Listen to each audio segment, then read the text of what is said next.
হঠাৎ করে একদিন ওই শাশুড়ি কইছে, মা আমার ছেলে বাড়ি নাই, আমার পিঠের ভিতরে চুলকানি উঠছে, আমার একটু পিঠটা চুলকায় দাও। এই কথা যখন বলেছে, ওই নারী ভাইজান হাড়ির পাতিলটা নিয়ে চাউল আনার জন্য ঘরে উঠতেছে। এমন সময় কয়, মা আরে আমার পিঠটা একটু চুলকায় দাও।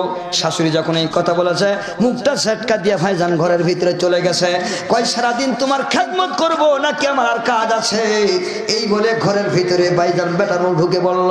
আবার যখন বাইর হয় তখন ডেকে বলে, মা আমি যার সহ্য করতে পারি না, আমার পেটটা তুমি একটু চুলকায় দাও। এই কথা বলার সাথে সাথে ভাইজান রাগ হয়ে গেল। হাড়ির পাতিলটা নামানোর সময় নাই, হাতে নিয়া ডান পা দিয়া তার পিঠটা, শাশুড়ির পিঠটা চুলকায় দিয়া নারী নেমে চলে গেল। চিৎকার দিয়ে বলে, আল্লাহুবিল্লাহ, আল্লাহু আকবার। এই বেটা বউ যখন রান্নাঘরে চলে গেল, শাশুড়ি চোখের পানি ফেলে কান্নায় ভেঙে পড়তেছে। আল্লাহ কয়, মা কেমন করে চুলকায় দিলি রে, আমার পিঠটা যেন জোরে পড়ে সারকার হয়ে যায়। ও মা, কি দিয়া চুলকায় দিলি মা, এত ব্যথা কেন পাই না? মা কান্না করে ভাই জানলে এত জোরে পা দিয়ে চুলকায় দিয়ে চলে গেছে, যে জায়গায় চুলকাইছে চামড়া উঠে রক্ত বাইর হয়েছে। সরে সরে বলেন নাউজুবিল্লাহ। হাতটা পিঠে দিয়ে দেখে হাতের ভিতরে রক্ত ভাইজান চলে আসছে। আল্লাহর কাছে দোয়া করছে, আল্লাহ আমার ছেলে ভালো, আমার বেটা আমার সাথে এই দুর্ব্যবহার করে, মনের ভিতরে কষ্ট পাইছি। এই শাশুড়ি কয়েকদিন পর মারা গেল।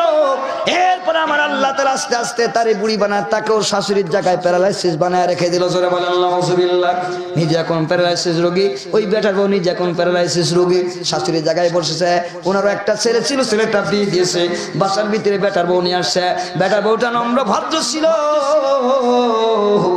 একদিন ভাইজান একই ঘটনা, কয় মা আমার পিঠটা একটু চুলকায় দাও।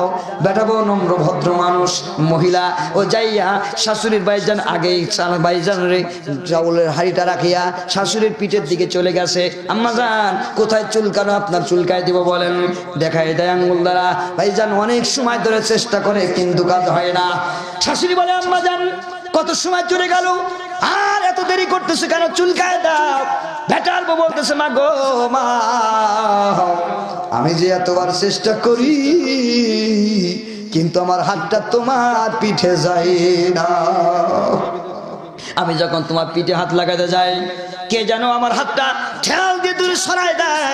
এতবার চেষ্টা করি কিন্তু আমার হাতটা তো তোমার পিঠে যায় না আম্মা জান। তখন ডেকে বলে, কি যায়? আম্মা রে, আমি যখন হাত দিতে যাই আমার হাত যায় না, আমার পাটা তোমার পিঠে উঠিয়া যায়। তখন শাশুড়ি কেঁদে বলে, মারে তোর ডান হাত আমার পিঠে যাবে না, যাবে না, যাবে না, যাবে না। তোর ডান পা দিয়ে আমার পিঠটা চুলকায় দাও, কারণ আমি আমার শাশুড়ির সাথে এই দুর্ব্যবহারই করেছিলাম। জোরে জোরে বলেন নাউজুবিল্লাহ। আসসালামু আলাইকুম আল কারীমে স্বাগতম।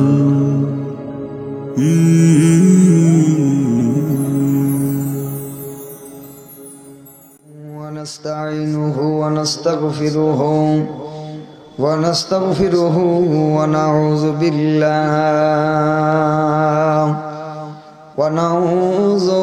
بالله من شرور أنفسنا من يهد الله فلا مضل له ومن يضلل فلا هادي له ونشهد أن سيدنا وسندنا وحبيبنا وأولانا ومولانا محمدا عبده ورسوله. أما بعد فقد قال الله تبارك وتعالى. সকলে আমার সাথে আওয়াজ দিয়ে পড়ুন, আউযু বিল্লাহি মিনাশ শাইতানির রাজিম। বিসমিল্লাহির রহমানির রহিম ওয়া ওয়াসাইনাল ইনসানা বিওয়ালিদাইহি ইহসানা হামালাতুহু উম্মুহু কুরহাও ওয়া যাআতুহু কুরহা ওয়া হামলুহু ওয়া ফিসালুহু ثلاثون شهرا وقال صاحب القرآن صلى الله عليه وسلم فقال جاء رجل إلى رسول الله صلى الله عليه وسلم فقال يا رسول الله من أحق بحسن صحابتي قال أمك قال ثم من قال أمك قال ثم من قال أمك قال ثم من قال أبوك أو كما قال عليه الصلاة والسلام وقال رسول الله صلى الله عليه وسلم المرأة عورة فإذا خرجت استشرفها الشيطان وقال رسول الله صلى الله عليه وسلم من أحب سنتي فقد أحبني ومن أحبني كان معي في الجنة وقال رسول الله صلى الله عليه وسلم اتبعوا من بعد أبي بكر وعمر أو كما قال عليه الصلاة والسلام কোরআন শিক্ষা কর মুসলমান কোরআন শিক্ষা কর মুসলমান কোরআন শিক্ষা কর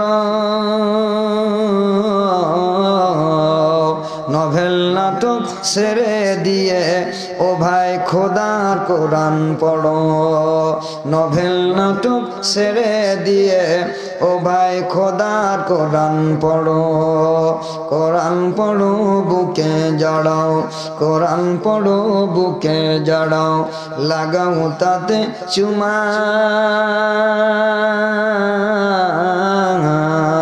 কবরতে হবে সাথী ও ভাই পেয়ে যাবা ক্ষমা কবরতে হবে সাথী ও মা পেয়ে যাবা ক্ষমা নারী জাতি সম্মানী ভাই নারী জাতি সম্মানী ভাই কোরআনে প্রমাণ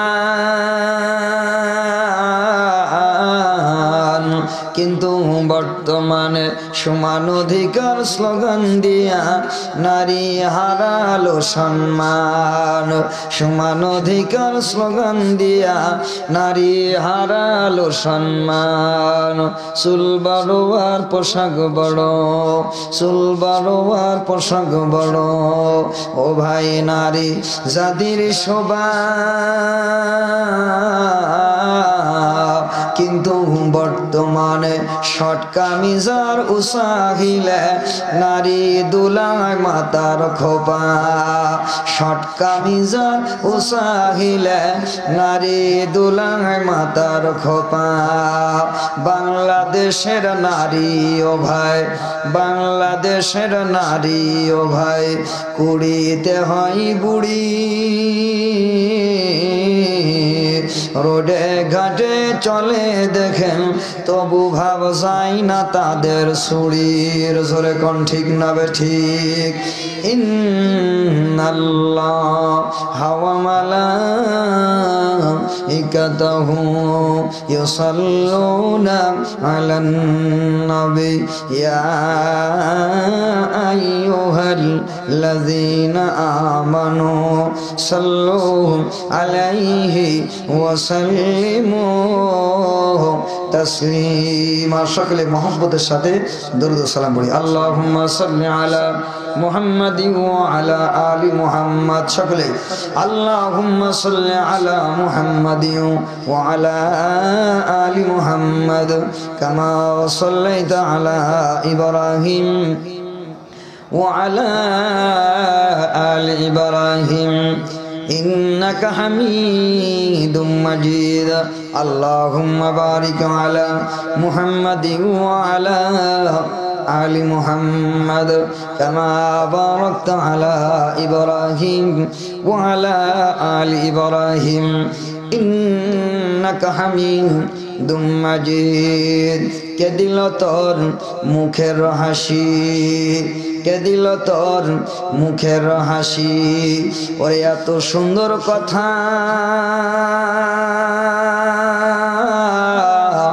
কেমন করে বুঝতে পারিস আপন জনের ব্যথা। লতা গাছে কে দিল রে, লতা গাছে কে দিল রে এত বড় কদু, কারা দেশে মধুমাছিরা ওরে মধু সাকে দাই মধু। ঝিনুক মাঝে কে দিল রে মুক্তামণি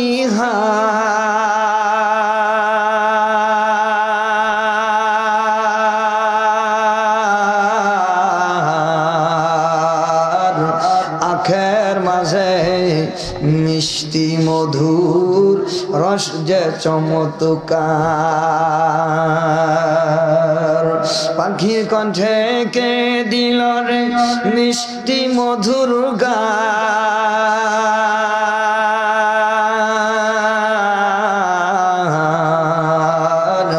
হিসাব করে দেখি সব আমার আল্লাহ পাকের দান। জন্মিলেই মানুষের মরণ হবে, জন্মিলেই মানুষের মরণ হবে, জীবনের ওপারে যেতে হবে, সাদা কাফনে জড়াতে হবে, দুদিনের পৃথিবীটা সারতে হবে, দুনিয়ার খেলা যাবে সঙ্গ হবে, দুনিয়ার খেলা যাবে সঙ্গ হবে। জোরে বলেন কথা ঠিক কিনা আমার ভাইয়েরা?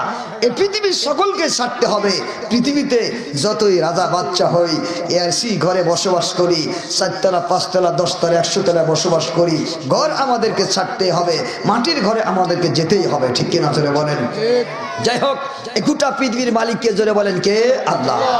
এই পৃথিবী আল্লাহ তাআলা মানুষ সৃষ্টির আগে মাত্র 6 দিনে গোটা পৃথিবী তৈরি করলেন। কয় দিনে? 6 দিনে। সিত্তাত আইয়ামিন আল্লাহ কোরআনে বলেন মাত্র 6 দিনে আমি আল্লাহ মানুষ তৈরি করার আগে এই পৃথিবীর সৃষ্টি করে ফেলেছি। সুবহানাল্লাহ বলেন। বান্দার জন্য এই বিস্তীর্ণ জমিন আসমানকে সৃষ্টি করে আল্লাহ তাআলা আগেই রেডি করে রাখলেন। মানব জাতি দুনিয়ার ভিতরে আসবে, এই মানব জাতি হলো পৃথিবীর আল্লাহ তাআলার পক্ষ থেকে খলিফা। সুবহানাল্লাহ বলেন। প্রতিনিধি, প্রতিনিধি এই মানুষ আল্লাহর পরিচয় দিবে, আল্লাহর কথা বলবে। গাছ আল্লাহ সৃষ্টি করেছে এ কথা মানুষের জবান দিয়ে বাইর হবে। মানুষ প্রত্যেকটা মাখলুকের দিকে তাকাবে আর আল্লাহ বলবে, সুবহানাল্লাহর তাসবিহ পড়বে, আল্লাহু আকবার বলবে। আল্লাহ বলেন এজন্য পৃথিবীতে আমি মানব জাতি পাঠাইছি। সুবহানাল্লাহ জোরে বলেন সুবহানাল্লাহ। এজন্য পাঠাইছি, এজন্য মানুষের হায়াতের জিন্দেগির একটা সেকেন্ডের মূল্য কত? আল্লাহ তাআলা কোরআনে কারিমে সূরাতুল আসরে কসম খাইছেন, ওয়াল আসর ইন্নাল ইনসানা লাফি খুসর। আল্লাহ বলেন হে বিশ্ব জগতের মানুষেরা, তোমাদের হায়াতের কসম, তোমাদের কালের কসম, সময়ের কসম বলে তাফসীরের কিতাবের ভিতরে বোঝানো হয়েছে মানুষের হায়াতের কসম। সময় মানে মানুষের হায়াত, মানুষের হায়াতের কসম। মানুষ সকলে ক্ষতিগ্রস্তের ভিতরে পড়ে আছে, ইল্লাল্লাযিনা আমানু ওয়া আমিলুস সালিহাত। কিন্তু ওই মানুষের বাদে, ওই মানুষের বাদে যারা দুনিয়ায় আমি আল্লাহর ইবাদত করে, ঈমান এনেছে, আমলে সলে করে, নেক আমল করে। জোরে বলেন সুবহানাল্লাহ। এই একটি ওয়াজে আমাদের জন্য যথেষ্ট, ঠিক কিনা জোরে বলেন? বেশি কথা বলার দরকার নাই, এই একটি ওয়াজই যথেষ্ট। আল্লাহ তাআলা বলতেছেন গোটা পৃথিবীর সকল মানুষ ধ্বংস, সকল মানুষ ধ্বংস, সকল মানুষ ধ্বংসের পথে আছে, শুধুমাত্র তারাই ইল্লাল্লাযীনা আমানু ওয়া আমিলুস সলিহাত, যারা নেক ঈমান এনেছে, ঈমান আনার পরে নেক কাজে ব্যস্ত আছে, নেক কাজ করে। সুবহানাল্লাহ বলেন। 5 ওয়াক্ত নামাজ আদায় করে এবং সময় পেলে পারে আল্লাহর তাসবিহ আদায় করে। আজকে তো আমাদের মুখে তাসবিহ নাই, কথা বলেন ঠিক কি না? আমাদের মুখে কি নাই?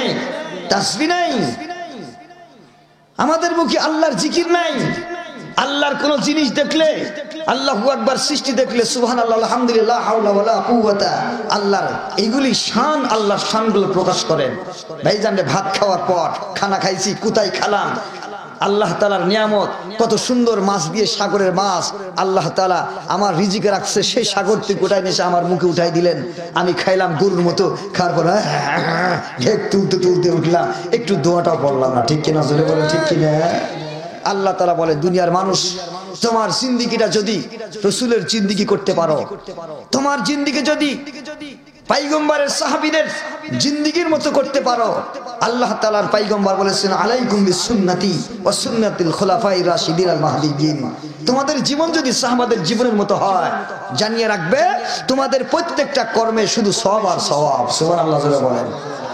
একবার সুবহানাল্লাহ বলবে মানুষের হায়াতের জিন্দেগিতে একটা সেকেন্ডের মূল্য হলো এক সুবহানাল্লাহ। রাসূল বলেন, আবু দাউদ শরীফের প্রথম খণ্ডের হাদিস, কোন আল্লাহর বান্দা একবার সুবহানাল্লাহ বলছে ঈমান এবং ইমানের সাথে, আল্লাহ রাসূল বলেন তার গুনাহ যদি সাগরের ফেনা পরিমাণও হয়, আল্লাহ তাআলা তার সব গুনাহ খাতাকে মাফ করে দেয়। সুবহানাল্লাহ। তাহলে আজকের এই মাহফিলে বসে একবার সুবহানাল্লাহ আলহামদুলিল্লাহ বলবো, আর টিভির গোড়ায় বসে যারা টিভি এবং সিডি নিয়ে বাসায় বসে আছে, ওরা আজকে মাশাআল্লাহ অনেক নেকি কামাই করবে নাকি? জোরে বলে, অনেক নেকি কামাই করবে নাকি? না, আল্লাহ তাআলা আমাদেরকে নিয়ে আসছেন আজকে এখানে নেকি কামানোর জন্য। এই জন্য আপনারা যারা আসছেন সকলে ভাগ্যবান। জোরে বলেন আলহামদুলিল্লাহ। সবাই আর একবার চিৎকার দিয়ে বলে আলহামদুলিল্লাহ। আমার ভাইয়েরা, আমি আপনাদের সামনে কোরআনে কারীমের কয়েকটি আয়াত তেলাওয়াত করেছি। আল্লাহ যদি আমাকে তৌফিক দান করে, এই আয়াত সম্পর্কে কিছু কথা বলার জন্য চেষ্টা করব ইনশাআল্লাহ। মহান আল্লাহ রাব্বুল আমিন গোটা পৃথিবী মাত্র 6 দিনে সৃষ্টি করলেন। সৃষ্টি করার পর আল্লাহ তাআলা মানব পৃথিবীতে আসবে, এই মানব জাতির জন্য সব সৃষ্টি যা যা লাগে সব কমপ্লিট করে। বাতাস লাগবে, অক্সিজেন লাগবে, ভাইজান সূর্য লাগবে, চন্দ্র লাগবে, রাত লাগবে, দিন লাগবে, আল্লাহ সব কিছু মানুষের জন্য পৃথিবীতে রেডি করেই আল্লাহ তাআলা মানুষ পাঠাইবেন। তার আগে আল্লাহ রাব্বুল আমিন এই মানব জাতিকে সৃষ্টি করেছেন। সৃষ্টি করে কোথায় রাখছেন? জান্নাতে। সুবহানাল্লাহ। জোরে একটু বলেন না সুবহানাল্লাহ। কোথায় রাখছেন? কোথায় রাখছেন? জান্নাতে। কোথায় রাখছেন? জান্নাতে। আদম আলাইহিস সালাতু ওয়াস সালাম কে? একটু জোরে বলেন তো। আমাদের পিতা। আমাদের পিতা জানেন না? আমাদের আদি পিতার নাম কি? আদম আলাইহিস সালাতু ওয়াস সালাম। ওনাকে কোথায় রাখলেন আল্লাহ? জান্নাতে জায়গা দিলেন। আমাদের যিনি মা ছিলেন ওনাকে কোথায় জায়গা দিলেন? জান্নাতে। সুবহানাল্লাহ বলেন একটু সুবহানাল্লাহ। ওয়ালাকাদ কাররামনা বানি আদম। আল্লাহ তাআলা বনি আদমকে সম্মান করেছেন। মানব জাতিকে আল্লাহ তাআলা সৃষ্টি করে আল্লাহ তাআলা বললেন, আমি অন্য জায়গায় রাখি নাই, এই মানব জাতির সৃষ্টি করে প্রথমে তাদেরকে জান্নাতে জায়গা দিয়েছে। সুবহানাল্লাহ। কত ভাগ্যবান এই মানুষ, জান্নাতে জায়গা দিলেন। জান্নাতে আমাদের পিতা বাবাকে একলা দিলেন নাকি মাকেও দিলেন? যারা বলেন মুসলমান ভাইরা আমার, কথাগুলি দিলেন কান দিয়ে শ্রবণ করবেন। আমার আল্লাহ রাব্বুল আমিন এই পৃথিবীতে মানব জাতি সৃষ্টি করে আল্লাহ তাআলা কিন্তু বাইরে জায়গা দেন নাই। আল্লাহ তাআলা মানুষ সৃষ্টি করে দুনিয়ার অন্য কোথাও রাখলেন না, কোন জায়গায় রাখলেন না। মহান আমার আল্লাহ তাআলা এই মানব জাতি সৃষ্টি করে আল্লাহ রাব্বুল আমিন হযরত আদম আলাইহিস সালাতু ওয়াস সালামকে জান্নাতে রেখে দিলেন। সুবহানাল্লাহ জোরে বলেন। হযরত আদম আলাইহিস সালাতু ওয়াস সালাম জান্নাতে ঘুমায় আছেন, কথা বলবেন না। আদম আলাইহিস সালাতু ওয়াস সালাম জান্নাতে ঘুমায় আছেন। এই জান্নাতের ভিতরে মহান আল্লাহ রাব্বুল আমিন পার্ক সৃষ্টি করে দিয়েছেন, সবকিছু সৃষ্টি করেছেন। দুনিয়ায় মানুষ যা ঘুরে ঘুরে দুনিয়ার ভিতরে দেখি, এর চাইতে কোটি কোটি গুণ জিনিস আমার আল্লাহ তাআলা সেই জান্নাতে রেখে দিয়েছে। জোরে জোরে বলেন মারহাবা। আমার ভাইরা ভালো, আল্লাহর জমিনে দেখার জন্য আমরা সৈকত সমুদ্রে যাই, কক্সবাজার যায়, সি বিচে যায়, বাংলাদেশের বিভিন্ন জায়গায় ভাইজান বেড়াতে যায়, কত সুন্দর জায়গাগুলো দেখার জন্য যায়, আনন্দ ভ্রমণে যায়। আল্লাহ রাব্বুল আমিন বলেন, দুনিয়ার মানুষ আমি আল্লাহ তাআলা এই দুনিয়ার জান্নাত তোমরা তো দেখো নাই, ওই জান্নাতের ভিতরে আমি আল্লাহ তাআলা ভ্রমণ করার জন্য পৃথিবীর কি জায়গা দেখেছো, পৃথিবীর কত জায়গা দেখেছো, কিন্তু আমি আল্লাহর জান্নাতে যখন তোমরা প্রবেশ করবে, আল্লাহ বলেন দেখার সাথে সাথে আল্লাহু আকবার, বান্দা বলবে আল্লাহ এমন জান্নাত দিয়েছো, দুনিয়ার সব নাজ নেয়ামতের কথা বান্দা একবারে ভুলে যাবে। জোরে বলেন মারহাবা, আল্লাহু আকবার। এজন্য আমার ভাইরা, ওই জান্নাতের ভিতরে আমাদেরকে আল্লাহ জায়গা দিবেন, ওই জান্নাতে আমরা আমাদের পিতাকে জায়গা দিলে আল্লাহ রাব্বুল আমিন কিন্তু ভাইজান জান্নাতের ভিতরে আমাদের পিতারে সৃষ্টি করে জান্নাতে জায়গা দেওয়ার সাথে সাথে আমার আল্লাহ রাব্বুল আমিন আমাদের আম্মাজান আদম আলাইহিস সালাতু ওয়াস সালামের সাথে আমাদের আম্মাজান হযরত হাওয়া আলাইহিস সালাতু ওয়াস সালামকে আল্লাহ রাব্বুল আমিন ও জান্নাতে জায়গা দিলেন। জোরে বলেন মারহাবা। কোথায় জায়গা দিলেন? জোরে বলেন, জান্নাতে জায়গা দিলেন।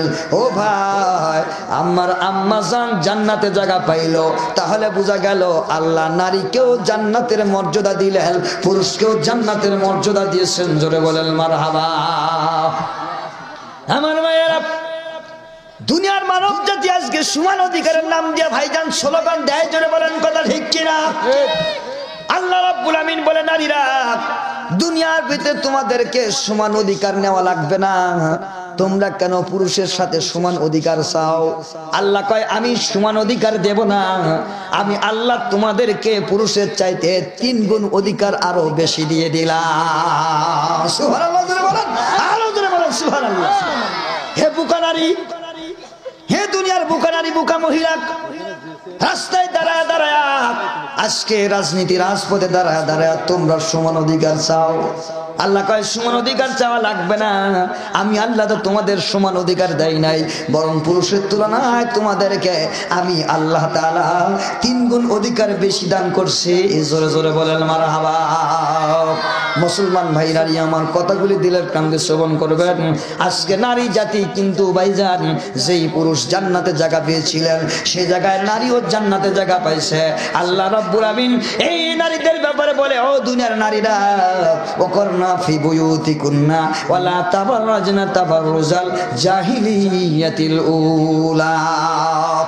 মুসলমান ভাইরা, আমার হে নারী জাতি, নারী গো, আমার আম্মা জান, আমার মায়েরা, আমার মায়েরা, আমার আল্লাহ তাআলা জান্নাতে নারীদেরকে জায়গা দিলেন, জান্নাতে পুরুষেরও জায়গা দিলেন। তাহলে ভাইজান নারী জাতিকে আল্লাহ তাআলা ইচ্ছা করলে তো দুনিয়ায় আগে পাঠিয়ে দিতে পারতেন কি পারতেন না? জোরে বলেন না। আল্লাহ কয় না না, যেমন পুরুষ সম্মানী নারী জাতীয় সম্মানী, আমি আল্লাহ নারীর সম্মান বাড়াইছি, নারীর সম্মান কমাই নাই। জোরে জোরে বলেন সুবহানাল্লাহ। হযরত আদম আলাইহিস সালাতু ওয়াস সালাম জান্নাতের ভিতরে আছেন, জান্নাতের ভিতরে ঘুমায় আছেন। আল্লাহ রাব্বুল আমিন এমন সময় আদম আলাইহিস সালাতু ওয়াস সালাম ঘুম থেকে উঠিয়া ভাইজান রে খুঁজতেছি, চারিপাশে দেখে আর তাকাই, কিছু খুঁজে পায় না। আমার আল্লাহ তাআলা বুঝতে পারছেন না আদমের সমস্যা কোন জায়গায়। আদমকে জিজ্ঞাসা করে, আদম মনটা খারাপ লাগে কেন? মনটা ভালো নাই, মনটা বড় বেজার। আমার আল্লাহ তাআলা আদম আলাইহিস সালাতু ওয়াস সালামের ভাব বুঝার পরে আদম আলাইহিস সালাতু ওয়াস সালাম এবার যখন ঘুম গেছেন, ভাইজান আল্লাহ রাব্বুল আমিন হযরত হাওয়া আলাইহিস সালাতু ওয়াস সালামকে আল্লাহ রাব্বুল আমিন আমার বাবা ভাইজান রে হাত থেকে তৈরি করে বাম পাশে ভাইজান বসায় রাখছেন, সুশ্রী সুন্দর রমণী। জোরে বলেন মারহাবা। আমার আম্মা জান, আমার মায়েরা, দিলের কথাগুলি দিলের কান দিয়ে শ্রবণ করেন। বাম পাশের বাঁকা উঁচা হাত থেকে তৈরি করছেন ভাইজান রে, হাতটা কিন্তু বাঁকা, এই জন্য আল্লাহ তাআলা নারীদেরকে বাঁকা হাত থেকে সৃষ্টি করেছেন। হাদিসের ভিতরে রাসূল বলেছেন, তুমি এটা খুব দ্রুত গতিতে ভাইজান রাগবাগ করে সোজা করতে যেও না, একা হয়ে যাবে, ভেঙে যাবে। ঠিক কিনা জোরে বলেন? কাসরাত ভেঙে যাবে। এই জন্য নারীর সোজা করার পদ্ধতি আমার আল্লাহ তাআলা যুগে যুগে মুসলমানদেরকে নবী পয়গম্বরের মাধ্যমে, আল্লাহর পয়গম্বরের 11 জন স্ত্রী দিয়ে আমার আল্লাহ তাআলা গোটা বিশ্বের পুরুষ জাতিকে শিখাই দিল, নারী জাতিকে শিখাই দিল, স্বামী স্ত্রী এইভাবে ব্যবহার করো, তোমাদের সংসার ভাঙবে না, নষ্ট হবে না, স্বামীও জান্নাতে যাবে, স্ত্রীও জান্নাতে যাবে। জোরে বলেন মারহাবা। মুসলমান ভাইরা নিয়ে আমার খুব ভালো করে খেয়াল করেন, কিন্তু আমাদের নারীরা আজকে সমান অধিকারের স্লোগান দেয়। আমার ভাইরা সমান অধিকারের স্লোগান দিয়া রাস্তায় পড়ে মরে। ঠিক কিনা জোরে বলেন? রাস্তায় আসিরে দগ্ধ হয়, নির্যাতিতা হয়। মুসলমান নারী জাতি আজকে টিজিং এর শিকার হয়। গোটা পৃথিবীর নারী জাতি, দুনিয়ার নারীরা, আমার আল্লাহ তাআলা নারী জাতিকে যে সম্মান দিয়েছেন, পৃথিবীর কোন ধর্মে এই সম্মান দেয় না। ইসলাম ধর্মে যে সম্মান নারীকে দান করা হয়েছে, সুবহানাল্লাহ জোরে বলেন। দেখেন ভাইজান, ইহুদি ধর্মে নারী জাতির কতটুকু মর্যাদা ছিল, ইহুদি ধর্মে নারী জাতির মর্যাদা কতটুকু ছিল, ভালো করে খেয়াল করেন। ইহুদিরা তো নারী জাতিকে কেমন হেয় প্রতিপন্ন করেছে, নারীদের সাথে কি ব্যবহার করেছে। ইহুদিরা বলে এই নারী জাতি, এদেরকে সবসময় কাছে রাখা যায় না। এই নারীদেরকে যখন ঋতুস্রাব হতো, ইহুদি ধর্মে এই নারীদেরকে কাছ থেকে সরাই দেওয়া হতো, তাদেরকে একটা ঘরে আবদ্ধ করা হতো। ওই ঘরে ভাইজানের খাবার অন্য কিছু যা পরিবেশন করার দরকার 7 দিন ওই ঘরে আটকায় রাখতো, যতদিন তার ঋতুস্রাব বন্ধ হয়। তার সাথে লেনদেন কথাবার্তা সম্পূর্ণ নিষেধ, তার হাত সাথে কথা বলা পর্যন্ত এরা নাপাক মনে করত। এইভাবে নারীদেরকে অবহিত করত। কিন্তু মুহাম্মদ রাসূলুল্লাহ সাল্লাল্লাহু আলাইহি ওয়াসাল্লাম ইসলাম ধর্ম বলল, না, নারীরা ঋতুস্রাব হলেও এই নারী পুরুষের কাছেই থাকবে, পুরুষের কথা বলবে, খেদমত করবে, একই বেডে ঘুমাবে, থাকবে, সবকিছু করবে, শুধু মেলামেশা বাদে সব স্ত্রীর সাথে করতে পারবে। চিৎকার দিয়ে বলেন সুবহানাল্লাহ, আরো দিয়ে বলেন সুবহানাল্লাহ।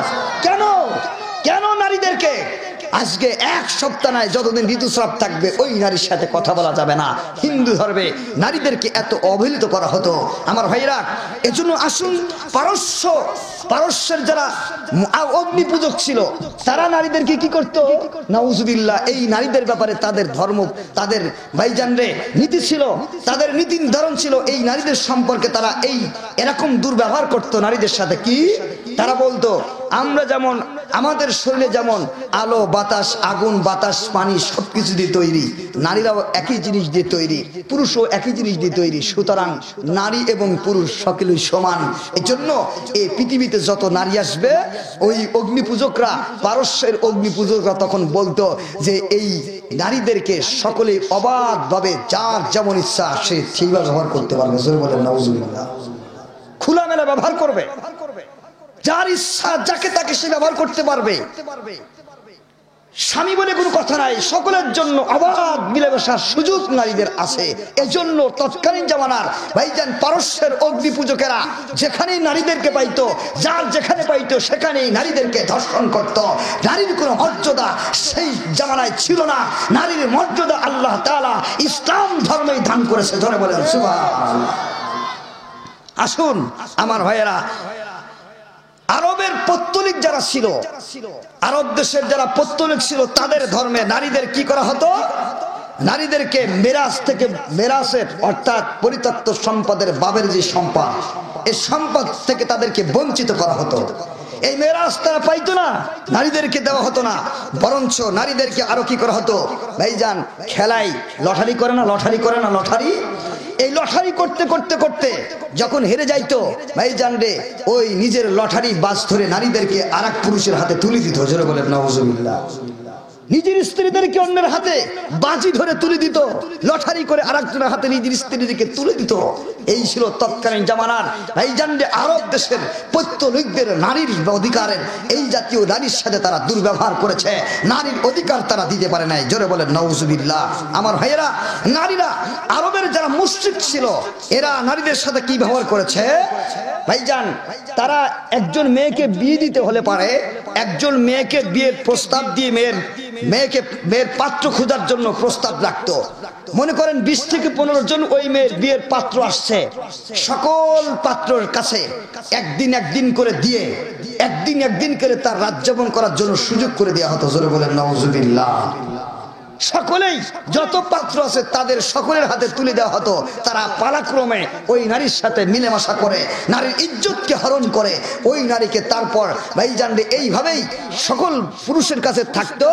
সন্তান কার হয়েছে, কার ঔরসে সন্তান আসছে, এটাকে জানার জন্য তৎকালীন জামানার গবেষক ভাইজান যাদেরকে বলা হতো পাদ্রী, এদেরকে দিয়া নির্ণয় করে জানতো এই কার চেহারার অনুযায়ী এই সন্তানটা দুনিয়ায় জন্মগ্রহণ করছে।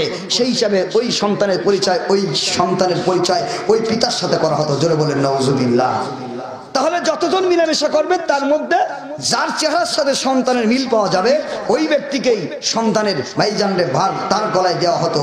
একটু সকলে আগে আসি, ভিতরে জায়গা হচ্ছে না ভাই, পিছনে জায়গা হচ্ছে না, একটু আগে আসি সকলে কষ্ট করে ভাই, শীতের সময় একদম মজা লাগবে। আগে আসি লা ইলাহা জোরে লা ইলাহা ইল্লাল্লাহ লা ইলাহা ইল্লাল্লাহ সুবহানাল্লাহ আলহামদুলিল্লাহ লা ইলাহা ইল্লাল্লাহ জোরে লা ইলাহা আগে লা ইলাহা ইল্লাল্লাহ মুহাম্মাদুর রাসূলুল্লাহ সাল্লাল্লাহু আলাইহি ওয়াসাল্লাম। আমার ভাইরা, আরবের মুশরিকরা কি করত? আরবের মুশরিকরা মেয়ে হত্যা করত, মহিলাদেরকে হত্যা করত। জোরে বলেন নাউজুবিল্লাহ। তাদের হত্যার সিস্টেম কয়েক প্রকার থাকতো। একটা হলো কেউ যদি শুনতো সফরে গেছে, নিজের স্ত্রী পেটে সন্তান আসছে, সন্তানটা দুনিয়ায় হওয়ার আগে বাড়িতে যাইতো না, সফর থেকে আগে সংবাদ পাঠাইতো যে মেয়েটাকে রেডি করে কারোর হাতে আমার কাছে দিয়ে দাও। সেই সফর থেকে আসতে রাস্তার ভিতরে সেই লোক ওর কাছে মেয়েটা পৌঁছাই দিত, আর ওই শিশু মেয়েকে নিয়ে যাইয়া সে তার চেহারাকে আগেই বেঁধে ফেলে ভাইজানরে জিন্দা কবরে দাফন করতো। জোরে বলেন নাউজুবিল্লাহ। এমন করত নারীদেরকে সুন্দর করে সাজায় গুছা পিতা নিয়ে যাইয়া। সেই মুশরিক যুগের মানুষগুলি কি করত? সন্তানকে আগে গর্ত খনন করে তার পাশে দাঁড়ায় মজার কথা বলতো মেয়ের সাথে। বলতে বলতে পিছন থেকে পা দিয়ে লাথি মেরে মেয়েকে ফেলাই দিয়া তাকে জিন্দা দাফন করতো। জোরে বলেন নাউজুবিল্লাহ। এই আরবের মুশরিকরা, আরব ধর্মের মুশরিকরা ছিল সেই সময়, তাদের মেয়ে হত্যা করে আরেকটা পদ্ধতি ছিল। এরা মেয়েদেরকে রাতের অন্ধকারে মায়ের কাছ থেকে ছিনে গোলা টিপে ধরে মেয়েদেরকে হত্যা করতো। নাউজুবিল্লাহ জোরে বলেন। তাহলে কোন ধর্মে পৃথিবীতে নারী জাতির সম্মান দেখানো হয় নাই। আল্লাহ তাআলা শুধুমাত্র ইসলাম ধর্মে নারীদেরকে এত সম্মান দিয়েছেন, এত অধিকার দিয়েছেন, কিন্তু সেই নারী আজকাল ভাইজান রে পণ্য বিক্রিতে নারী ব্যবহার হয়। ঠিক কিনা জোরে বলেন ঠিক কিনা? আজকে ভাইজান জুতা বিক্রি হবে, শুজ বিক্রি হবে, এই পণ্যে এক নারীর ছবি দেওয়া। আজকে ভাইজান কসমেটিকের একটা জিনিস বিক্রি হবে, সেই জিনিসের গায়ে নারীদের ছবি দেওয়া। নারী আজকে পণ্যে বিক্রির ভাইজান বিকৃত। ঠিক কিনা জোরে বলেন আমার ভাইয়েরা? আজকে নারীদেরকে ভাইজান বাজার ঘাটি বিভিন্ন দোকানে ভাইজান সব জায়গায় নারীদেরকে বসাই দেওয়া হয়েছে যেন খরিদ্দার বেশি হয়। এই নারীরা আগে থাকবে, বিভিন্ন হাসপাতালে বিভিন্ন জায়গায় নারীদেরকে উলঙ্গ করে বসাই দেওয়া হয়েছে। এই নারীরা যেন ভাইজান তাদের চরিত্রকে আজকে তাদের চেহারা লাবণ্যকে দেখে পুরুষেরা খুশি হতে পারে। এইভাবে দোকান বাজারে ঘাটে নারীদেরকে আমরা পণ্যের মতো, পণ্যের গায়ে গায়ে আমরা নারীদেরকে ব্যবহার করছি। নারীরা আজ বিকৃত হচ্ছে। জোরে বলেন না কথা ঠিক কিনা আমার ভাইরা? কিন্তু এই নারী ছিল অত্যন্ত দামি জাতি আল্লাহ তাআলার কাছে। আল্লাহ রাব্বুল আমিন বলেন, ওয়াসাইনাল ইনসানা বিওয়ালিদাইহি ইহসানা। মুসলমান ভাইরা রে আমার আম্মাদের, আমার মায়েরা, নারী জাতি কেন দামি হবে না? কারণ এই নারী জাতি দুনিয়ার ভিতরে মায়ের জাতি। জোরে বলেন না কথা ঠিক কিনা আমার ভাইরা? এই নারী জাতি হলো মায়ের জাতি। এই নারী জাতি মানব জাতির একটা ফ্যাক্টরি। ঠিক কিনা জোরে বলেন? যেই ফ্যাক্টরি ভাইজান মাল যদি সুন্দর হতে চায়, প্রোডাক্ট যদি ভালো হতে করতে চায়, তাহলে পরে ওই ফ্যাক্টরির সব কিছু গুণাগুণ মান ভাই উন্নত থাকতে হবে। মুসলমান ভাইরা আমার খুব মনে করে খেয়াল করবেন, বর্তমান বিশ্বের নারী জাতিরা আজকে ভাইজান তাদের পেট থেকে সন্তান বাইর হয়, তারা হয় মা। এই জন্য যেই এলাকার মানুষ, যেই এলাকার নারী যারা যত বেহায়া হয়, ওদের সন্তানও তার চাইতে 14 গুণ বেশি বেহায়া হয়। জোরে বলেন না কথা ঠিক কিনা? যেই পাশ্চাত্যের নারীরা আজকে যাদেরকে আপনার শ্রী ভাইজান যে সমস্ত নারীদের চরিত্র কৃষ্টি কালচার গুলা মুসলমান ভাইজান রে ক্ষুধার্তর মতো গিলে খায়, ভারত থেকে ভেসে আসা বন্যার মতো মুসলমানদের হিন্দুত্ব কালচার গুলি আজকে টিভি এবং ইন্টারনেটের মাধ্যমে আসতেছে, আর মুসলমানরা ক্ষুধার্তর মতো গিলে খাচ্ছে। ঠিক কিনা জোরে বলেন? মুসলমানের নারীরা আমার খুব ভালো করে খেয়াল করেন, আমার আল্লাহ তাআলা এই পৃথিবীতে নারী জাতিকে এত সম্মান দান করেছেন। নারী জাতি যেহেতু মায়ের জাতি, এদের পেট থেকে সন্তান তৈরি হয়, এরা হলো মানব জাতির কারখানা। সুতরাং এই কারখানাটা এমন জিনিস হতে হবে, কারখানা ভাইজান উলঙ্গ রাস্তাঘাটে ভাইজান একেবারে খোলামেলা হতে পারে না।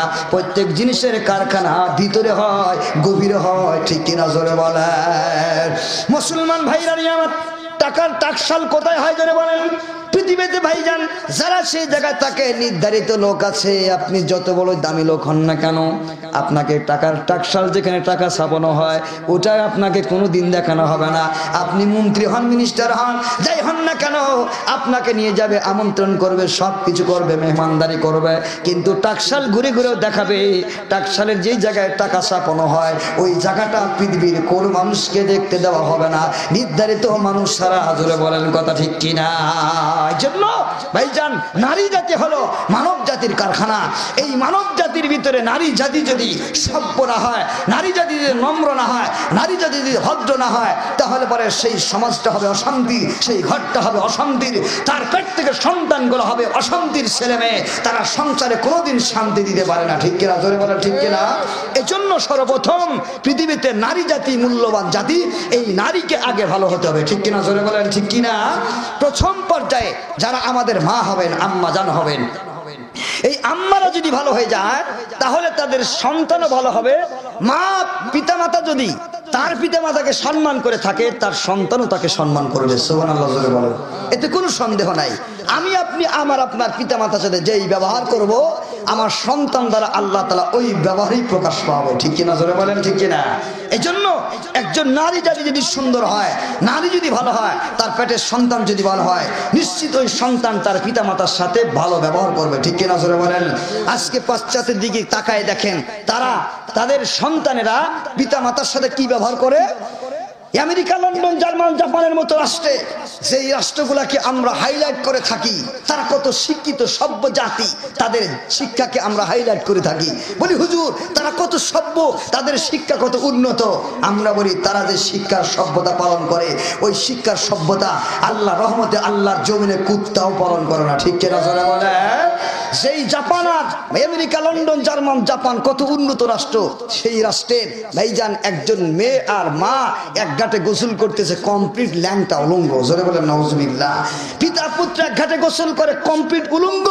আল্লাহু আকবার, নাউজুবিল্লাহ। তাদের তো এই চরিত্র। এই জন্য সেই সমস্ত চরিত্র, তাদের শিক্ষার, তাদের সভ্যতা আল্লাহর জমিনে মুসলমান পালন করতে পারে না। ঠিক কিনা জোরে বলেন? ঠিক কিনা? এই জন্য মুসলমানের নারী আল্লাহর কাছে অত্যন্ত দামি। আল্লাহ রাব্বুল আমিন বলেন, ভাইজান বিজাতি যত সভ্য যত ধর্ম আছে, সব ধর্মের ভিতরে নারীদেরকে ভাইজান এভাবে কষ্ট পেতে হয়েছে, নারীরা অবহেলিত হয়েছে, নারীদেরকে সম্মান দেওয়া হয় না, নারী জাতি সব জায়গায় অবহেলিত। কিন্তু ইসলাম ধর্মে আমার আল্লাহ তাআলা নারী জাতির সম্মান বাড়াতে যে আমার আল্লাহ রাব্বুল আমিন বলেন, ওয়াসাইনাল ইনসানা বিওয়ালিদাইহি ইহসানা। আল্লাহ তাআলা বলেন, আমি পৃথিবীতে নারী জাতির মর্যাদা বাড়িয়ে দিলাম 3 গুণ। জোরে বলেন কয় গুণ? জোরে বলেন কয় গুণ? পুরুষের চাইতে 3 গুণ অধিকার নারী জাতির দিয়ে দিলাম। এই নারী জাতি পুরুষের তুলনায় 3 গুণ অধিকার বেশি পাইছে। জোরে বলেন মারহাবা। মুসলমান ভাইরা নিয়ে আমার আল্লাহ রাব্বুল আমিন বলেন, আমি রব্বুল আমিন তোমাদেরকে আদেশ করলাম, ওসিয়ত করলাম, তোমরা তোমাদের পিতামাতার সাথে ভালো ব্যবহার করবে। 1 নম্বরে জোরে বলেন মারহাবা। তার কারণ কি? মায়ের জাতি 3 গুণ অধিকার বেশি বর। 1 নম্বর কারণ আমার আল্লাহ তাআলা বলে, হে দুনিয়ার মানুষ, তোমার মা এই পৃথিবীতে সব চাইতে পুরুষ এবং নারীর মধ্যে নারী জাতি 3টা গুণের কারণে, 3টা কাজের কারণে আল্লাহ রাব্বুল আমিন তাদের মর্যাদা 3 গুণ পুরুষের তুলনায় বাড়িয়ে দিয়ে দিয়েছেন, জোরে বলেন মারহাবা। আল্লাহ রাব্বুল আমিন বলেন ও হামালাতহু উম্মুহু, এক নম্বর এ দুনিয়ার যুবকেরা, এ দুনিয়ার সন্তানেরা, নারী জাতি মায়ের জাতি এদের সাথে তোমরা ভালো ব্যবহার করো, পিতামাতার সাথে ভালো ব্যবহার করো। একটা কারণ হলো, সর্বপ্রথম মায়ের অধিকার এক নম্বর হওয়ার কারণ হলো হামালাতহু উম্মুহু কুরহা, তোমার পিতামাতা তোমার মাতা এক নম্বরে প্রথম সন্তান গর্ভধারণের যে কষ্ট ভোগ করে, এই কষ্টটা পৃথিবীর কোনো মানুষ মা ছাড়া আর করে না, জোরে বলেন না কথা ঠিক কিনা আমার ভাইরা আমার মায়েরা। একজন নারী যখন গর্ভধারণ করে, গর্ভধারণের ভাইজান 15 থেকে 20 দিনের মাথায় ভাইজান যখন আল্লাহু আকবার নারীর সামনে খানা নেওয়া হয়, মায়ের সামনে ভাত নেওয়া হয়, মায়ের সামনে সুন্দর তরকারি রান্না করে যখন নেওয়া হয়, মা তরকারি সামনে রাখতে পারে না, খানা সামনে রাখতে পারে না, মা কয় দুর্গন্ধ দুর্গন্ধ সরায় নিয়ে যাও। এমনকি দেখা যায় ওই মা ভাইজান কোন নারী আছে 8-9 মাস পর্যন্ত খাবার খাইতে পারে না, ঠিক কিনা জোরে বলেন। হ্যাঁ যুবকের দল, আমার ভাই আমার মায়েরা, এই দুঃখ কষ্ট কোন সমাজের মানুষের কাছে মা জীবনে কোনো দিন বলে নাই, কোন মানুষের কাছে বলে না, স্বামীর কাছেও গোপন করে, স্বামীরও বলে না। ভাই জানলে কতবার বমি করে, কতবার বমি করে, কতবার বমি করে, রাতের আধারে স্বামী ঘুমায় থাকে, স্ত্রী ভাইজান লেপের ভিতর থেকে উঠিয়া ভাইজান রে শীতে কনকনে রাত্রে ভাইজান ঘরের জানলা ধরে আল্লাহু আকবার বমন করা শুরু করছে, বাইরে যে বমি করে, স্ত্রী বমি করে করে করে করে নিজে একা একা মাথায় পানি দিয়া আবার আমার পাশে ঘুমায় যায়। কিন্তু আমরা ঘুমের ঘরে ভাইজান ঘুমের তালে একটু সময় হয় না তাকে জিজ্ঞাসা করি তুমি কোথায় গেছিলে, ঠিক কিনা জোরে বলেন। মুসলমান ভাইরা আমার, এই 10 মাস পর্যন্ত অনেক নারী আছে যারা নিজের সামনে খানা আনতে পারে না, ওই আম্মা জানের গায়ে স্যালাইন দিয়ে অনেক সময় ভাইজানের স্যালাইন খাইয়া জীবন ধারণ করে, ঠিক কিনা জোরে বলেন আমার ভাইরা আমার মায়েরা। ও মা আমার ভাইজান রে, এই নারীদেরকে যারা সম্মান দেয় না, পিতামাতার যারা সম্মান দেয় না, ও দুনিয়ার আজকাল তো আমরা ওই দেশের ভাইজান রে সুনাম করে থাকি, আমেরিকা লন্ডন জার্মানির ভাইজান সুনাম করে থাকি, সেই দেশের যুবকেরা তাদের পিতামাতার জন্য বৃদ্ধাশ্রম খুলে রাখছে, পিতামাতা মারা গেলেও তাদের কাছে যাবার ছেলে সন্তানের সময় নেই, জোরে বলেন নাউজুবিল্লাহ। যখন পিতামাতা বৃদ্ধ হয়ে যায়, সেই দেশে ভাইজান রে পিতামাতার কাছে কোনো সন্তান থাকে না, সন্তান মারা ভাইজান মারা যাওয়ার সময় বাবা মায়ের কাছে সন্তান থাকার কোনো সিস্টেম তাদের নাই, বৃদ্ধ হয়ে গেছে, বৃদ্ধা হয়ে গেছে, সরকারের হাতে তুলে দিয়েছে, সরকার ভাইজান রে বিশ্রামার খুলছে, বিশ্রামার খুলেছে, বৃদ্ধাশ্রম খুলে দিয়েছে, সেই জায়গায় যাইয়া সরকারের পক্ষ থেকে এক মুঠো ভাত ভাইজান ঠেলা মেরে ফেলে দেয় কি ফেলে দেয় না, সেটা খায়, কান্না করে চোখের পানি ফেলতে থাকে আর কান্না করতে থাকে। কিন্তু আল্লাহ রাব্বুল আমিন ইসলাম ধর্মে পিতা মাতার জন্য কি ভাইজান রে করে দিলেন, কত সুন্দর সিস্টেম করে দিলেন।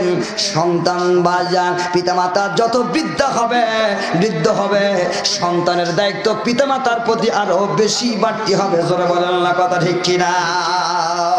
আল্লাহু আকবার, কত সুন্দর নিয়ম। আল্লাহ রাব্বুল আমিন বললেন না না, তোমার পিতামাতা যখন বৃদ্ধ হবে, তোমার পিতামাতা যখন বৃদ্ধ হবে, এই পিতামাতার বারবার বারবার তোমাদের খেদমত করতে হবে, তাকে সম্মান করতে হবে, তার সব খেদমত তোমাকে করতে হবে। আল্লাহ রাব্বুল আমিন বললেন নারী জাতি এক নম্বর তার ভাইজান সন্তান ধারণ করার, সন্তান গর্ভধারণ করার যে কষ্ট, আল্লাহু আকবার, সন্তান আস্তে আস্তে বড় হয়, ঠিক কিনা জোরে বলেন, আস্তে আস্তে বড় হয় ভাইজান। কত বড় হয় আল্লাহু আকবার, খুব ভালো করে খেয়াল করেন, সন্তান আস্তে আস্তে বড় হয়। একটা সন্তান নিম্নে ভাইজান 3 কেজি 4 কেজি পর্যন্ত কোন নারীর পেটের সন্তান বড় হয়, ঠিক কিনা জোরে বলেন। 3 কেজি 4 কেজি নিম্নে একটা সন্তান ভাইজান 13 ইঞ্চি লম্বা আর 9 ইঞ্চি মোটা হতে হয়, না হলে ওই সন্তান দুনিয়ায় বেঁচে থাকে না।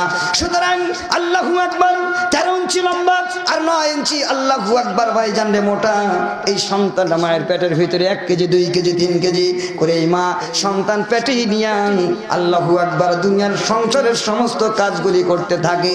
কোনদিন ভাইজান খবর নেয় না মায়ের কষ্ট কেমন হয়, মা কাউকে বলে না, ঠিক কিনা জোরে বলেন আল্লাহু আকবার।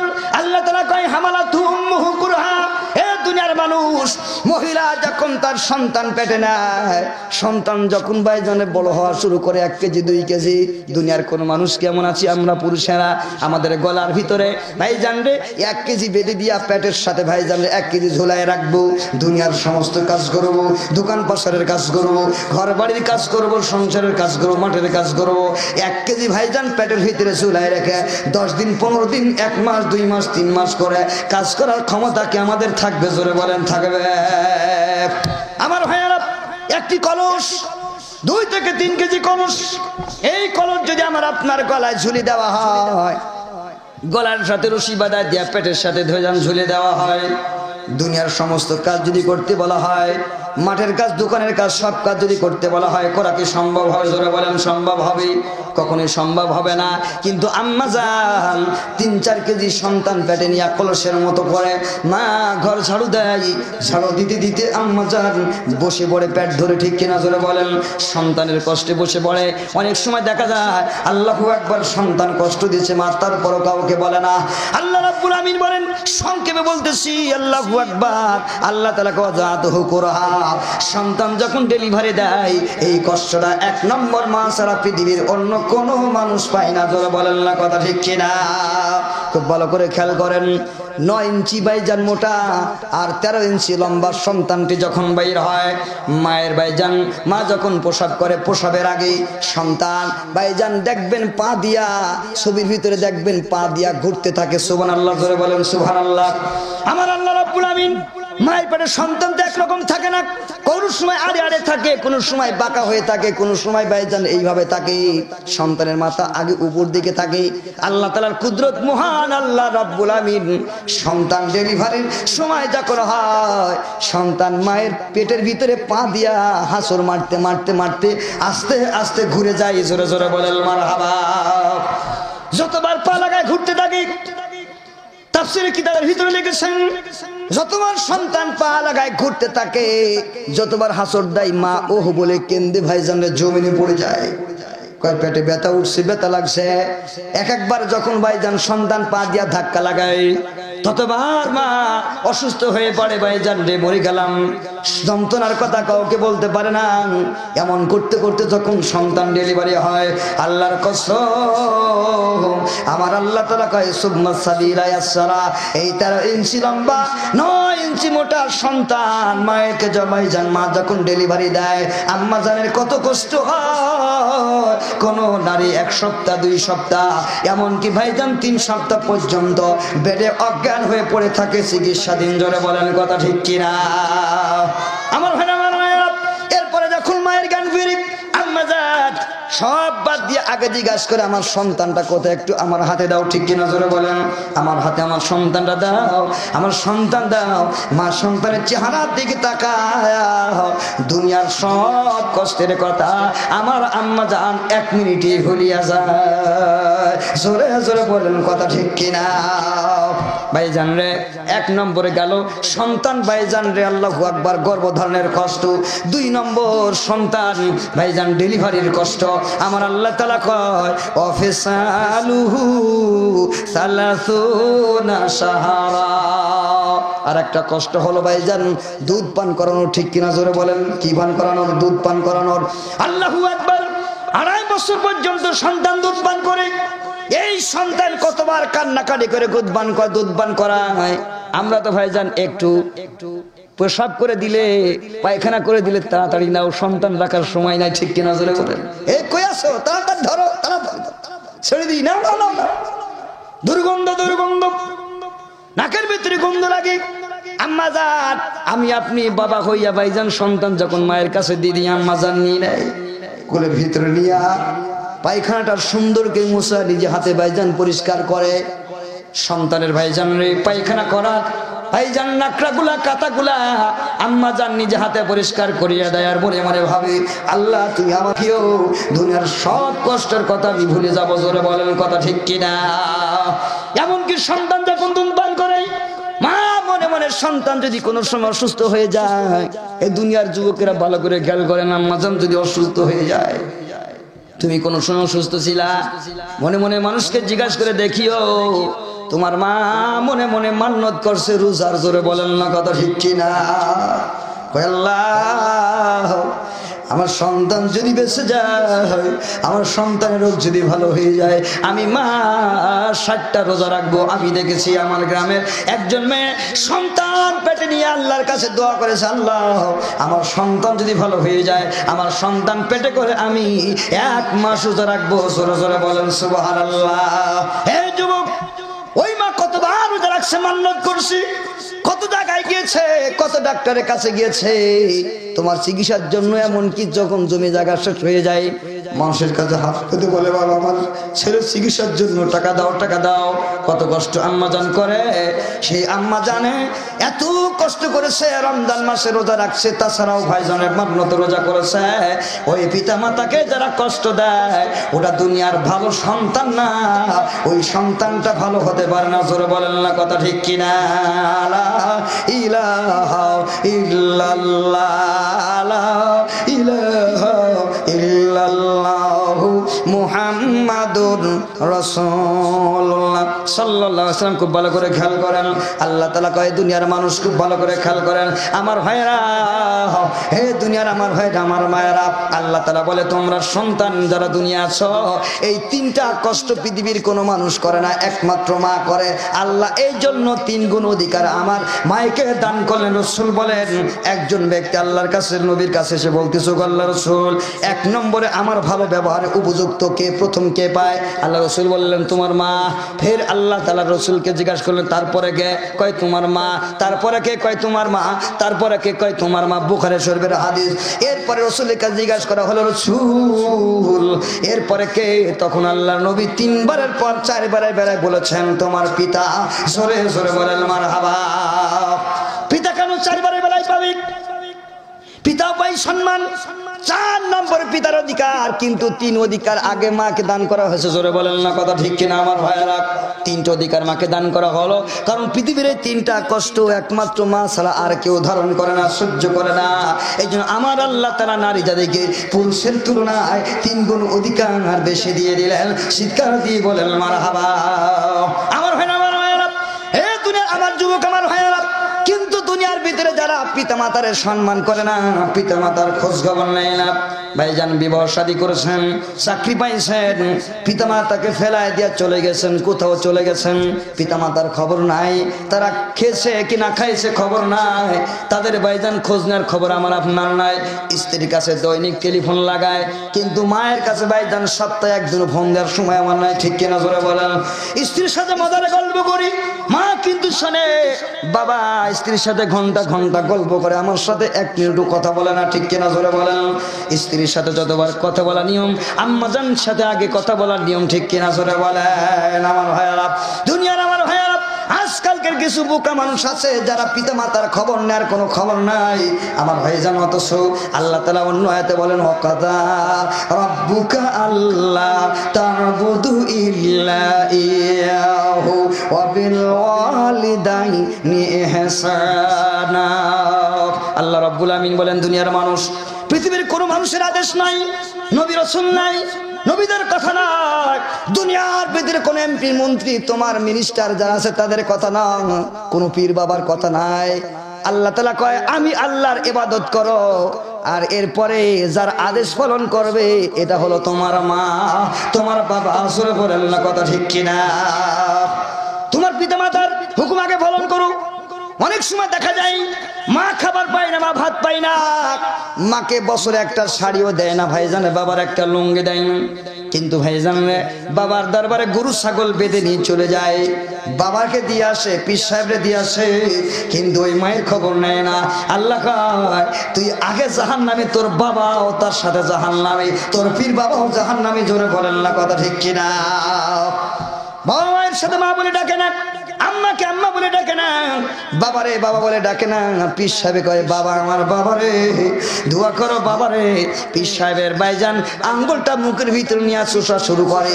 আল্লাহ তাআলা কয় দুনিয়ার যুবক জানিয়ে রাখ, তোর পিতা মাতার খেদমত হলো আগে। পীর সাহেব যত বড় হয়ে যাক না কেন, ভাইজান হুজুর যত বড় হোক না কেন, আল্লাহ তাআলা কয় আমি আল্লাহর ইবাদতের পরে তার স্থান হলো তোমার পিতা মাতার। জোরে বলেন না কথা ঠিক কিনা?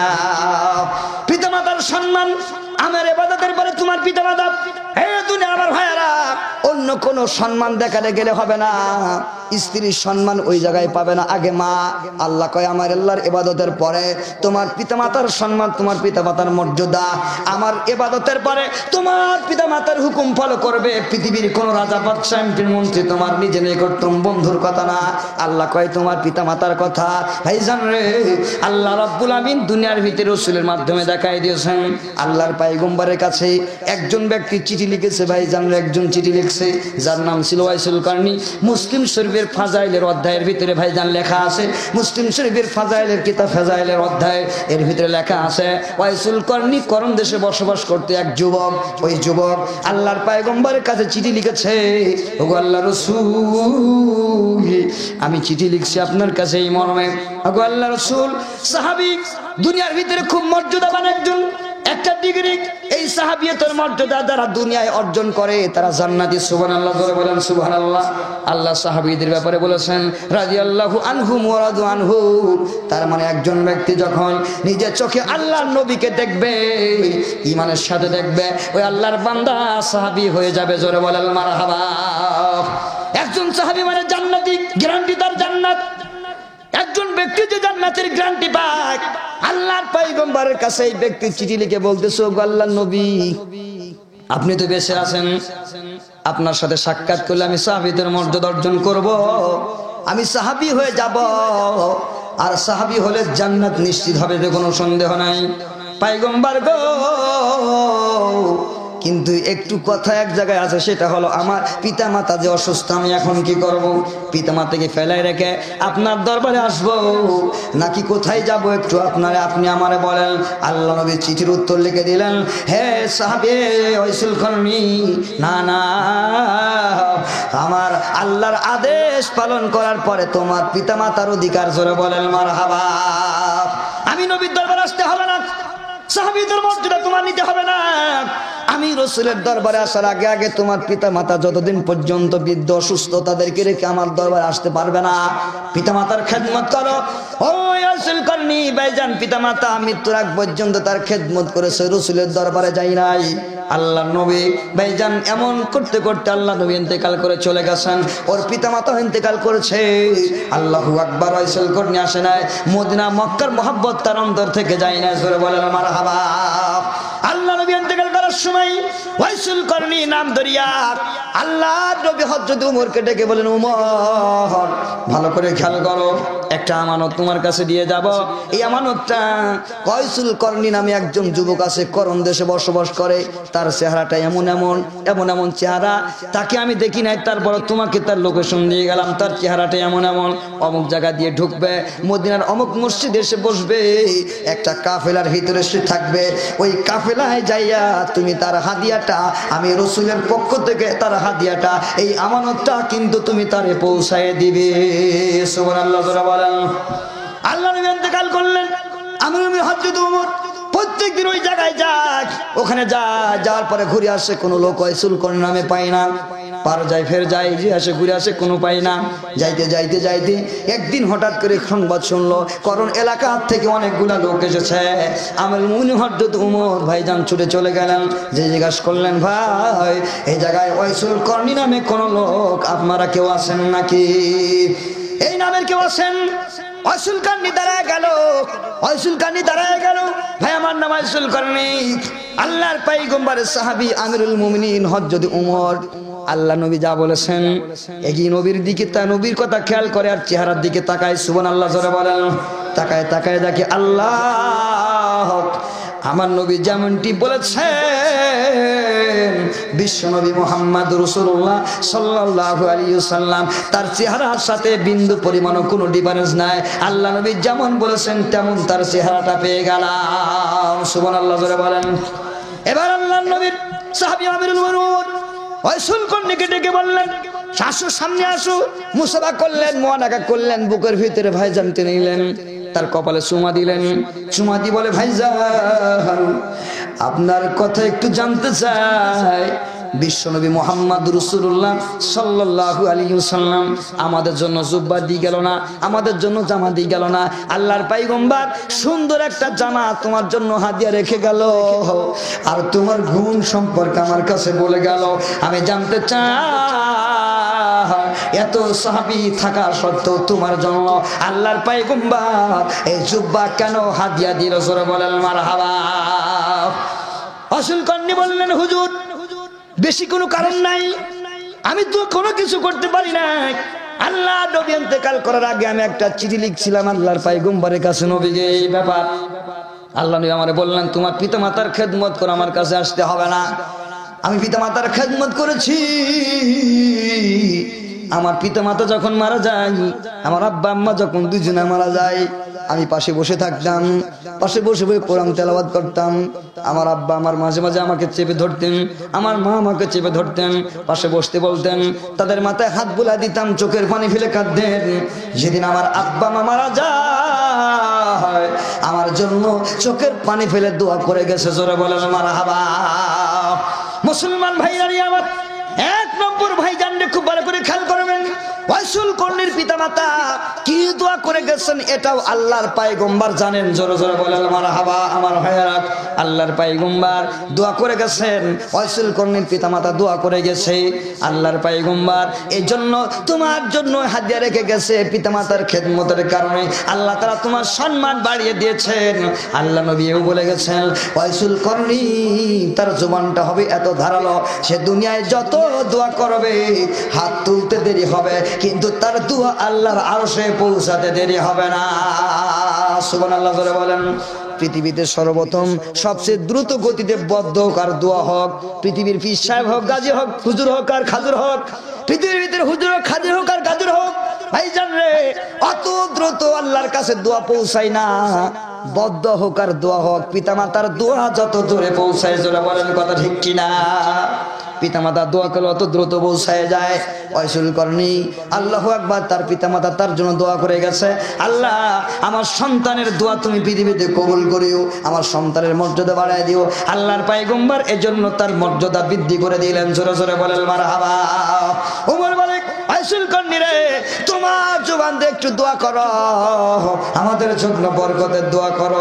আল্লাহর পয়গম্বর পিতামাতার খেদমত করার কারণে নবী হইয়া কয়, শোনো আমি পয়গম্বরের খেদমত করার আগে, আমি পয়গম্বরের দরবারে হাজিরা দেওয়ার আগে তোমার পিতামাতার খেদমত করা তোমার জন্য ফরজ। জোরে জোরে বলেন মারহাবা।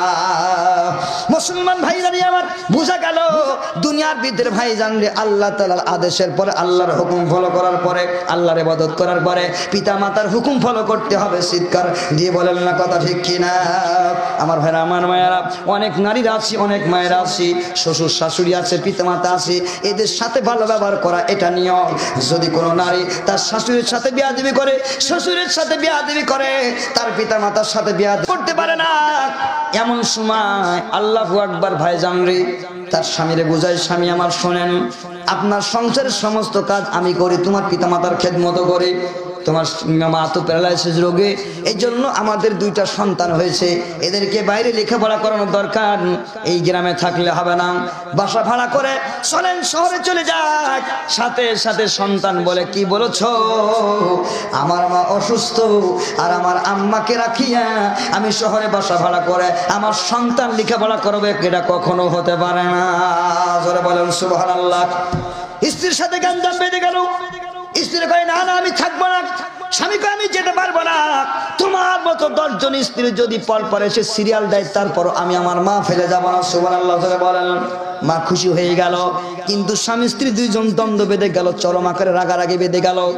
এই স্বামী ভাইজান রে, এই স্বামী যখন ভাইজান অফিসে চলে যায়, এই বেটার বউ তার শাশুড়িকে যখন খানা দেয়, ভাত দেয়, ভাতটা ঠেলে দেয়, গ্লাসটা ঠেল মেরে দেয়, এ দেখে দেখে মা কান্নাকাটি করে, মা কান্নাকাটি করতে থাকে। আল্লাহু আকবার। আমার ভাইজান এই কান্নাকাটি করতে দেখে কিন্তু তারপরও তার দিলে দেওয়া হয় না। হঠাৎ করে একদিন ওই শাশুড়ি কইছে, মা আমার ছেলে বাড়ি নাই, আমার পিঠের ভিতরে চুলকানি উঠছে, আমার একটু পিঠটা চুলকায় দাও। এই কথা যখন বলেছে, ওই নারী ভাইজান হাড়ির পাতিলটা নিয়ে চাউল আনার জন্য ঘরে উঠতেছে। এমন সময় কয়, মা রে আমার পিঠটা একটু চুলকায় দাও। শাশুড়ি যখন এই কথা বলেছে, মুখটা ঝটকা দিয়ে ভাইজান ঘরের ভিতরে চলে গেছে। কয়, সারাদিন তোমার খেদমত করব নাকি আমার আর কাজ আছে? এই বলে ঘরের ভিতরে ভাইজান বেটার বউ ঢুকে বলল। আবার যখন বাইর হয় তখন ডেকে বলে, মা আমি যার সহ্য করতে পারি না, আমার পেটটা তুমি একটু চুলকায় দাও। এই কথা বলার সাথে সাথে ভাইজান রাগ হয়ে গেল। হাড়ির পাতিলটা নামানোর সময় নাই, হাতে নিয়া ডান পা দিয়া তার পিঠটা, শাশুড়ির পিঠটা চুলকায় দিয়া নারী নেমে চলে গেল। চিৎকার দিয়ে বলেন নাউজুবিল্লাহ, আল্লাহু আকবার। এই বেটা বউ যখন রান্নাঘরে চলে গেল, শাশুড়ি চোখের পানি ফেলে কান্নায় ভেঙে পড়তেছে। আল্লাহ কয়, মা কেমন করে চুলকায় দিলি রে, আমার পিঠটা যেন জোরে পড়ে সারকার হয়ে যায়। ও মা, কি দিয়া চুলকায় দিলি মা, এত ব্যথা কেন পাই না? মা কান্না করে ভাইজান এত জোরে পা দিয়ে চুলকায় দিয়ে চলে গেছে, যে জায়গায় চুলকাইছে চামড়া উঠে রক্ত বাইর হয়েছে। জোরে জোরে বলেন নাউজুবিল্লাহ। হাতটা পিঠে দিয়ে দেখি হাতের ভিতরে রক্ত ভাইজান চলে আসছে। আল্লাহর কাছে দোয়া করেছে, আল্লাহ আমার ছেলে ভালো, আমার বেটা আমার সাথে এই দুর্ব্যবহার করে। মনের ভিতরে কষ্ট পাইছি। এই শাশুড়ি কয়েকদিন পর মারা গেল। এরপর আমার আল্লাহ তাআলা আস্তে আস্তে তারে বুড়ি বানায়, তাকেও শাশুড়ির জায়গায় প্যারালাইসিস বানায় রেখে দিল। জোরে বলেন নাউজুবিল্লাহ। নিজে এখন প্যারালাইসিস রোগী, ওই বেটার বউ নিজে এখন প্যারালাইসিস রোগী। শাশুড়ির জায়গায় বসেছে। ওনারও একটা ছেলে ছিল, ছেলেটা বিয়ে দিয়েছে। বাসার ভিতরে বেটার বউ নিয়ে আসছে। বেটার বউটা নম্র ভদ্র ছিল। একদিন ভাইজান একই ঘটনা, কয় মা আমার পিঠটা একটু চুলকায় দাও। বেটা বউ নম্র ভদ্র মানুষ মহিলা, ও যাইয়া শাশুড়ির ভাইজান আগেই ভাইজান রে চাউলের হাড়িটা রাখিয়া শাশুড়ির পিঠের দিকে চলে গেছে। আম্মা জান কোথায় চুলকানো, আপনার চুলকায় দিব বলেন। দেখায় দেয় আঙ্গুল দ্বারা। ভাইজান অনেক সময় ধরে চেষ্টা করে কিন্তু কাজ হয় না। শাশুড়ি বলে, আম্মা জান কত সময় চলে গেল, আর এত দেরি করতেছে কেন, চুলকায় দাও। বেটার বউ বলতেছে, মা গো মা, আমি যে এতবার চেষ্টা করি কিন্তু আমার হাতটা তোমার পিঠে যায় না। আমি যখন তোমার পিঠে হাত লাগাতে যাই, কে যেন আমার হাতটা ঠেল দিয়ে দূরে সরাই দেয়। এতবার চেষ্টা করি কিন্তু আমার হাতটা তো তোমার পিঠে যায় না আম্মা জান। তখন ডেকে বলে, কি যায়? আম্মা রে, আমি যখন হাত দিতে যাই আমার হাত যায় না, আমার পাটা তোমার পিঠে উঠিয়া যায়। তখন শাশুড়ি কেঁদে বলে, মারে তোর ডান হাত আমার পিঠে যাবে না, যাবে না, যাবে না, যাবে না। তোর ডান পা দিয়ে আমার পিঠটা চুলকায় দাও, কারণ আমি আমার শাশুড়ির সাথে এই দুর্ব্যবহারই করেছিলাম। জোরে জোরে বলেন নাউজুবিল্লাহ। হে দুনিয়ার নারী জগৎ, এই জন্য শাশুড়ি যেমন আম্মা জান, নিজের মাও তেমন মা। আল্লাহ রসুল সমাধান দিয়ে গেলেন, একটা সংসারে যদি শান্তি আনতে হয়, বেটা বউ যখন বাসায় ঢুকবে তখন সে তার শাশুড়ি মনে করবে এটা আমার নিজের মা। সুবহানাল্লাহ বলেন। আর শাশুড়িরও দায়িত্ব হলো, যখন ওই বেটার বউটা ঘরের ভিতরে আসবে তখন শাশুড়িকে মেনে নিতে হবে এটা আমার মেয়ের মতো একটা মেয়ে। জোরে বলেন মারহাবা। যদি বেটার বউ মায়ের মতো দেখে আর শাশুড়ি যদি তাকে নিজের মেয়ের মতো দেখে, বলেন তো জীবনে কোনোদিন সংসারে অশান্তি হবে? ঠিক কিনা? জোরে বলেন আমার ভাইয়ারা। বেটার বউ যদি এমন ভাইজান ভদ্রতা দেখায়, নিজের কাপড় আগে দরকার নাই, কয় আমার শাশুড়ি আর শ্বশুরের কাপড় চুপড় আগে কিনে দাও, এরপরে আমারটা দিবে। আমারটা গেলে নিজের কথাটা বলে না। হে মা, নিজেরটা বলা লাগবে না, ওই শ্বশুর শাশুড়ি বলবে যদি তার বিবেক থাকে, কয় বেটার বউর জন্য কিছু আনছো কিনা? জোরে বলেন না কথা, ঠিক কিনা? মুসলমান ভাইরানি আমার, পৃথিবীতে এমন নারী যদি কেউ থাকে, আমার আল্লাহ তাআলা সেই বাসার ভিতরে জান্নাতের টুকরা বাসাটা বানায় দেয়। বাসার ভিতরে শান্তি আসে, রহমত আসে, আমার আল্লাহ তাআলা বরকত নাজিল করে। চিৎকার দিয়ে বলেন মারহাবা। আমার ভাইরা, আমার মায়েরা, এই জন্য আল্লাহ রাব্বুল আমিন বলে, দুনিয়ার মানুষ, এই দুনিয়ার নারীরা তোমরা সম্মানী জাতি, তোমরা সম্মানী নারী, তোমরা ঘরের ভিতরে থাকবে, ঘরের বাইরে যাবে না। তোমাদের সন্তান যদি ভালো করতে হয় আর সন্তান থেকে যদি খেদমত দিতে হয়, তাহলে নারী জাতি বাইরে বাইরে হওয়া যাবে না। জোরে বলেন না কথা ঠিক কিনা? নারী যদি বাইরে বাইরে হওয়া যাবে না।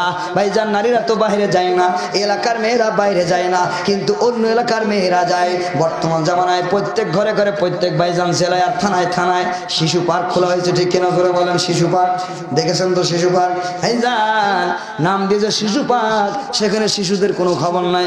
যুবক যুবতী ভিড় লাগায়, জোরে বলেন না কথা ঠিক কিনা? যুবক যুবতী ভিড় লাগাই। আমার আম্মা জান, যত উলঙ্গ হবে নারী, তার পেটের সন্তানটা তত ভাইজান ভণ্ড হবে, আর ইয়াবাখোর আর গাঁজাখোর হবে, ঠিক কিনা জোরে বলেন আমার ভাইয়েরা? এই জন্য আমার মায়েরা গো, আজকালকে নারীরা ফেসবুক আর ইন্টারনেটে ছবি উঠিয়া ছেড়ে দেয়, গর্ববোধ করে, ঠিক কিনা জোরে বলেন? গর্ববোধ করে আমার ছবি ছেড়ে দিয়েছি মা। আমি বলে একটু চিন্তা করো, গবেষণা করো মা, তুমি যে তোমার ছবিটা ওইভাবে ছেড়ে দিলা, ইন্টারনেটে যত মানুষ, পৃথিবীর যত মানুষ তোমার ছবিটা দেখবে, টাচ করে করে দেখবে, তার অন্তরের ভিতরে যত প্রকারের জেনার গোনা যেভাবে আসবে, সেইভাবে সমস্ত জেনার গোলাগুলি ও মা তোমার আমলনামায় ফিনাক্সি লোড করা হবে। জোরে বলেন না কথা ঠিক কিনা? গর্ববোধ করে আজকালকে নারী, আমার ভাইয়েরা, আমার ভাইয়েরা, মুসলমানের নারী ন্যাংটা হয়ে উলঙ্গ হয়ে কোনোদিন তারা রাস্তায় রাস্তায় ঘুরতে পারে না, ঠিক কিনা জোরে বলেন ঠিক কিনা? ফেসবুক আর ইন্টারনেটে মুসলমানের নারী উলঙ্গ হয়ে কখনো ছবি উঠতে পারে না। কি বলবো, আজকালকের স্বামীও তো বেহায়া, ঠিক কিনা জোরে বলেন? আমি গত বছর ভাইজান গিয়েছিলাম বরিশালে মাহফিল করতে, এবছর ওখানে দাওয়াত আছে। যেই দেখতেছি সাগরের পাড়ে একটা ব্রিজ আছে, কালভার্ট, খুব মনোরম বাতাস আছে ওই জায়গায়। স্বামী স্ত্রী, মেয়েটাকে এক জায়গায় দাঁড় করা রাখলো, স্বামী স্ত্রী দুইজন একজন আর একজনের সাথে হেলান দিয়া, স্ত্রীর মাথায় কাপড় নাই, স্বামী হেলান দিল, স্ত্রী দিয়ে দুইজন মোবাইলে ছবি তুলে ফেসবুকে ছেড়ে দিচ্ছে। জোরে বলেন, এই কাজ যে তারা করলো তাদের মেয়েকে দাঁড় করা রাখি, এই মেয়েটা নিজের পিতা মাতার এই উলঙ্গ অবস্থা দেখার পরে ওই মেয়েটা তার পরিবারের কি তৈরি হবে, এটা ওই শীতে আরো খারাপ হওয়ার সম্ভাবনা, ঠিক কিনা জোরে বলেন ঠিক কিনা? নিজের সন্তানের হাতে পিতা মাতা হত্যা হওয়ার একমাত্র কারণ পিতা মাতারাও আজকে আমরা হয়ে গেছি ন্যাংটা, আমাদের ছেলে মেয়েও হয়ে গেছে ন্যাংটা, ঠিক কিনা জোরে বলেন আমার ভাই? এই জন্য আল্লাহ রাব্বুল আমিন বলেন, হে দুনিয়া আমার ভাইরা, আমার মায়েরা, আল্লাহ তাআলা কয় দুনিয়ার মানুষ নারী জাতি হলো ঘরের নারী। Hey there. Subscribe to my channel. And also press this bell icon, so you never miss any new updates, cause whenever we upload new video you will get a notification on your phone.